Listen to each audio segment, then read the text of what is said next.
Okay, so here's a confession. Sometimes it gets a little too hot, like yesterday, where I'm like, I'm not cooking. I'm not heating up this kitchen right now. No. Our friend Debbie Kornberg is here, and she's teaching us how to spice it up, during the heat, but by spice it up, you're saying like how we cool things down? Like, how does that work? Well, we can do both. We can spice things up with heat. It actually, makes you perspire after you get over the heat part, and that cools you down. So in a lot of countries where there's a lot of heat, they actually drink really hot coffee and really hot tea. So that they can cool down. Yes, Okay, very common. Okay, yeah, it might be common, but in my mind, I'm like, that just... I know, why do I want to even sweat more? Right. Well, we have other options today. Okay, so we're going to talk about those things. So let's get started. I love your setup.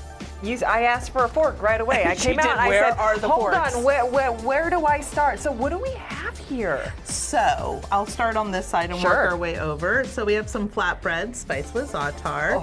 And we have a couple of dips, really easy cold prep. Everything is cold prep today. And do you recommend this, like if you're entertaining and it's hot out, like tonight, maybe you still have a barbecue that you want to do. Exactly. This is going to be a way to cool people down. That is a way to cool people down. Well, and for your prep. Yes. Right, because you're in the kitchen cooking and you don't want to turn on the stove, you don't want to turn on the oven.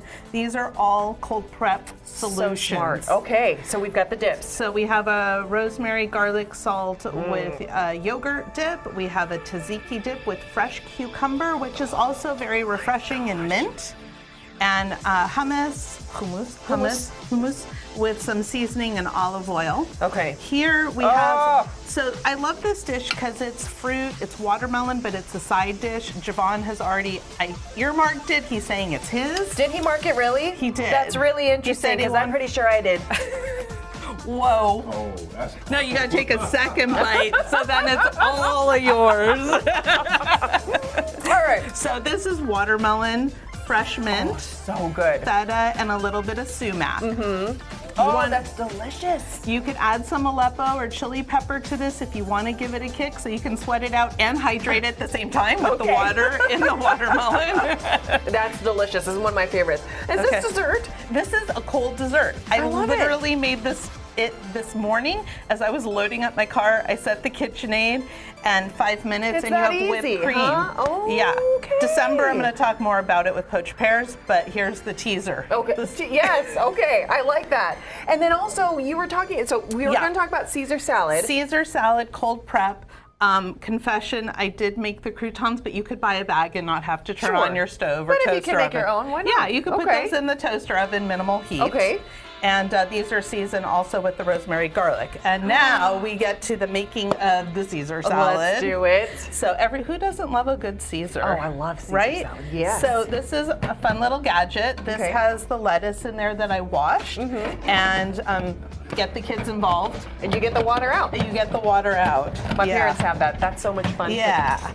So then you have your lettuce ready to go. That'll continue spinning. And we're gonna make our dressing. So this is a homemade traditional Caesar salad. Okay. And so we are gonna use anchovies and garlic, which I have here. I'm gonna use one of these forks. And I chopped it up and mashed it, but you wanna get this into a really nice paste. Oh, okay. And then we are gonna add a little bit of salt. We're gonna add a 1/4 cup olive oil. Gotcha. You can start mixing. Okay. Here, why don't you mix? Actually, I have a little whisk for you. Isn't that cute? It is very cute. Okay. So you can start whisking, and then I'll continue adding in. I have some Dijon mustard. I do a heaping teaspoon. A heaping? A heaping, because how do you get every last drop out of the glass? Okay. And then over here, Worcestershire sauce. Oh, really? Yeah, and this does have fish in it also. It's got that umami flavor, yes, a little it bit does. of soy sauce. And then oops, sorry. It's okay.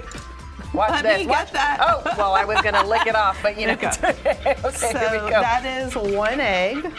Now, I could lick it off, but I'll just grab a paper towel. Keep whisking, keep whisking. Keep whisking. Whisk, whisk, whisk. And now it gets nice and creamy. We're going to add a couple tablespoons of parm. Oh, love parm.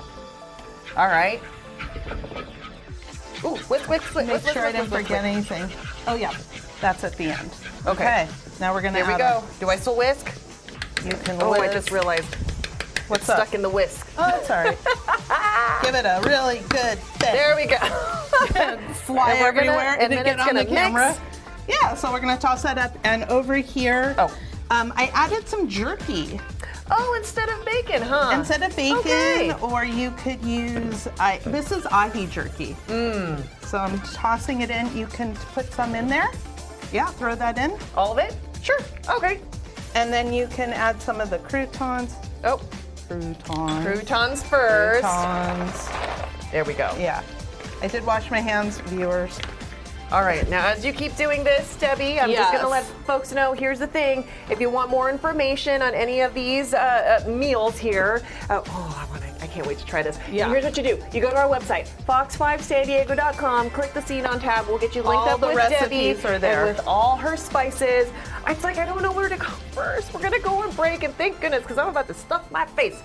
Don't go anywhere. We'll be right back. Cool.